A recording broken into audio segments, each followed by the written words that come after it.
नमस्कार दोस्तों, जय जोहार। मैं कौशल तिवारी और बिहनिया संध्या में आपका स्वागत है। भारतीय जनता पार्टी जब से सत्ता में आई है छत्तीसगढ़ में, जो डबल इंजन की सरकार कहलाती है और शहर सरकार ग्राम सरकार के चुनाव जीतने के बाद ट्रिपल इंजन बन चुकी है। लेकिन सरकार अभी तक यानी मुख्यमंत्री विष्णुदेव साय यदि अभी तक मंत्रियों का विस्तार नहीं कर पा रहे हैं, खाली पदों को भर नहीं पा रहे हैं। भारतीय जनता पार्टी के प्रदेश अध्यक्ष किरण देव यदि अपनी कार्यकारिणी बना नहीं पा रहे हैं तो आप समझिए कि सरकार कैसे चल रही है। छोड़ दीजिए आप बढ़ते अपराध, बिगड़ती कानून व्यवस्था और हसदेव से लेकर अब रायगढ़ तमनार तक जंगलों की कटाई, बेहिसाब ढंग से मित्र प्रेम का जो खेल चल रहा है वह कम चौंकाने वाला नहीं। और कहा तो यहां तक जा रहा है कि यदि यही स्थिति रही तो आने वाले दिनों में छत्तीसगढ़ के लोगों के सामने सांस लेने का भी संकट खड़ा हो जाए तो कोई बड़ी बात नहीं।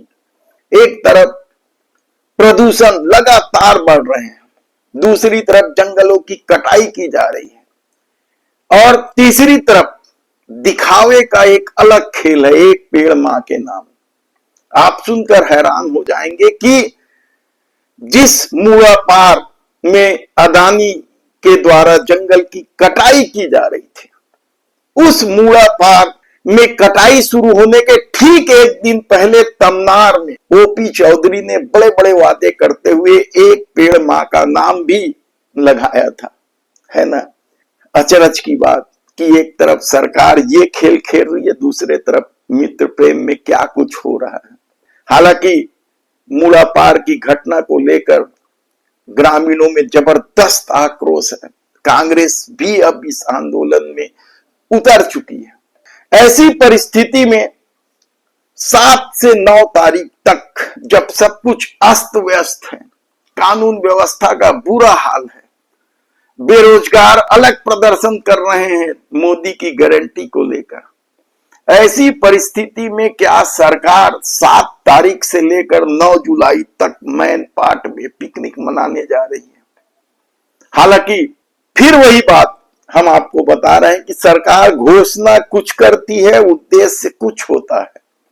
मैन पाट में जो 7 से 9 तारीख तक शिविर लगाए जा रहे हैं, उसमें यह दावा किया जा रहा है कि भारतीय जनता पार्टी के विधायकों और सांसदों को प्रशिक्षण दिया जाएगा कि वे कैसे काम करें।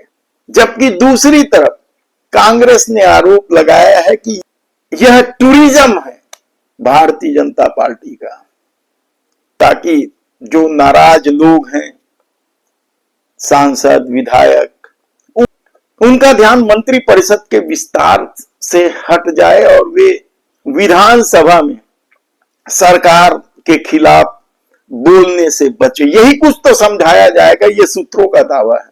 याद कीजिए आपके पिछले विधानसभा सत्र में किस तरीके से अजय चंद्राकर से लेकर धर्मलाल कौशिक, किसी भी भारतीय जनता पार्टी के नेता का नाम ले ले, विधायक का नाम ले ले, किस तरीके से सरकार की घेराबंदी की थी। तब मामला कम था, अब तो और भी मामले जुड़ गए हैं। कानून व्यवस्था से लेकर महतारी बंधन योजना को का भी सवाल पिछले विधानसभा में उठा था, आज भी जस का तस है। और अब तो लक्ष्मी राजवाड़े के विभाग में जो 40 करोड़ रुपए के घोटाले की चर्चा है, जांच समिति बना दी गई थी, 15 दिन में जांच रिपोर्ट मांगी गई थी, क्या हुआ, किस पर कार्रवाई हुई, कोई नहीं जानता। भारत माला प्रोजेक्ट में भी क्या चेहरे देख के कार्रवाई की जा रही है। शराब कांड में भी जो 22 आबकारी विभाग के अफसर हैं, पूर्व मुख्य सचिव हैं, किसी के खिलाफ कोई कार्रवाई नहीं हो रही, बल्कि मलाईदार पदों पर बैठाया जा रहा है। आप सुनकर हैरान हो जाएंगे कि छत्तीसगढ़ के आधा दर्जन पुलिस कप्तान, पुलिस अधीक्षकों के खिलाफ गंभीर आरोप है और उन्हें हटाया नहीं जा रहा है। यानी गृह विभाग का तो भगवान ही मालिक है, कहा जाए तो गलत नहीं होगा। और भगवान क्या, भट्ट मालिक है, ये भी तो चर्चा है। कौन है ये भट्ट? हम हमारी टीम लगी हुई विस्तार से बताएंगे कि चाहे तकनीकी शिक्षा का मामला हो, ये भी गृह मंत्री विजय शर्मा के पास है, चाहे गृह विभाग में ट्रांसफर पोस्टिंग का मामला हो या दूसरे मामले हो, भट्ट भट्ट भट्ट यही तो चल रहा है। हम आपको विस्तार से बताएंगे कि वास्तव में ये भट्ट है कौन, जिस पर गृह मंत्रालय चलाने का भी आरोप है।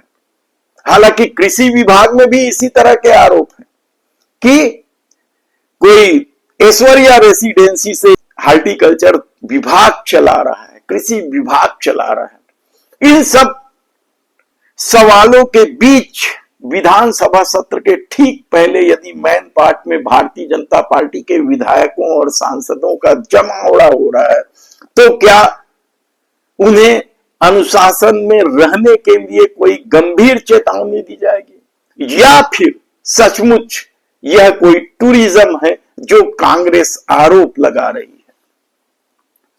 धन्यवाद।